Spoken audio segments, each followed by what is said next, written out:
Hello all, welcome to my channel. ప్రతిరోజు సాయంత్రం వేళ మనం ఇంట్లోకి అడుగు పెట్టగానే ఒక ప్రత్యేకమైన వాతావరణం ఏర్పడుతుంది. మన సాంప్రదాయాలు మరియు వాస్తుశాస్త్రం ప్రకారం సూర్యాస్తమయం అయ్యే ఈ సంధ్యా సమయం చాలా పవిత్రమైనది. ఈ సమయంలో ఇంట్లో సానుకూల శక్తి ప్రవేశిస్తుందని నమ్ముతారు. అయితే సాయంత్రం వేళ తెలియక చేసే కొన్ని పనుల వల్ల ఇంట్లో అశాంతి లేదా ఆర్థిక ఇబ్బందులు కలుగుతాయని శాస్త్రాలు చెప్తున్నాయి. ఇంతకీ సాయంత్రం వేళ చేయకూడని ఆ 5 పనులు ఏమిటి, వాటి వెనుక ఉన్న అంతరార్థం ఏమిటో ఈ వీడియోలో వివరంగా తెలుసుకుందాం. సూర్యాస్తమయం తర్వాత ఇల్లు ఊడవడం. మొదటిది, సూర్యాస్తమయం తర్వాత ఇల్లు ఊడవడం లేదా చెత్త బుట్టను పారబోయడం. సాధారణంగా సాయంత్రం లక్ష్మీదేవి ఇంట్లోకి వచ్చే సమయమని విశ్వసిస్తారు. అందుకే ఆ సమయంలో చెత్తను బయట పారబోస్తే సంపద, సంతోషం తగ్గుతాయని నమ్ముతారు.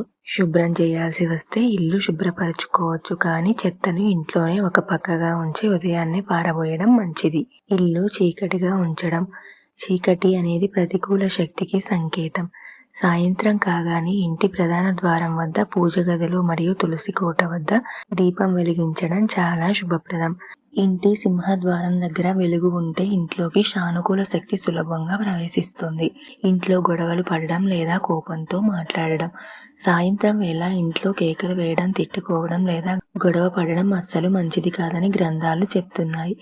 రోజంతా కష్టపడి వచ్చిన కుటుంబ సభ్యులు సాయంత్రం ప్రశాంతంగా ఉండాలి. ప్రశాంతమైన వాతావరణం ఉన్న ఇంట్లోనే సుఖ సంతోషాలు ఉంటాయి. కాబట్టి సాయంత్రం వేళ కోపతాపాలకు దూరంగా ఉండడానికి ప్రయత్నించండి. సాయంత్రం పూట తులసి ఆకులు కోయడం. తులసి మొక్కను లక్ష్మీదేవి స్వరూపంగా భావిస్తాం. సాయంత్రం వేళ తులసి మొక్క వద్ద దీపం వెలిగించడం ఎంతో పుణ్యఫలాన్ని ఇస్తుంది. కానీ సూర్యాస్తమయం తర్వాత తులసి ఆకులను కోయకూడదని సంప్రదాయాలు చెప్తున్నాయి. దైవ ప్రార్థనను విస్మరించడం. సాయంత్రం వేళ పూజ లేదా ధ్యానం చేయకపోవడం.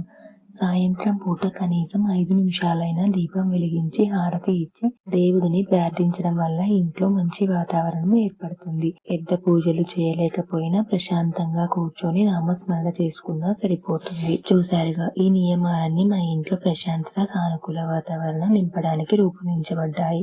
మీ ఇంట్లో సాయంత్రం వేళ మీరు ఎలాంటి నియమాలు పాటిస్తారో కింద కామెంట్ లో మాతో పంచుకోండి. ఈ వీడియో మీకు నచ్చినట్లయితే లైక్ చేయండి. మీ ఫ్రెండ్స్ అండ్ ఫ్యామిలీ మెంబర్స్ కి షేర్ చేయండి. ఇలాంటి మరిన్ని ఆధ్యాత్మిక విషయాల కోసం మన ఛానల్ని సబ్స్క్రైబ్ చేసుకోవడం మర్చిపోవద్దు. ధన్యవాదాలు.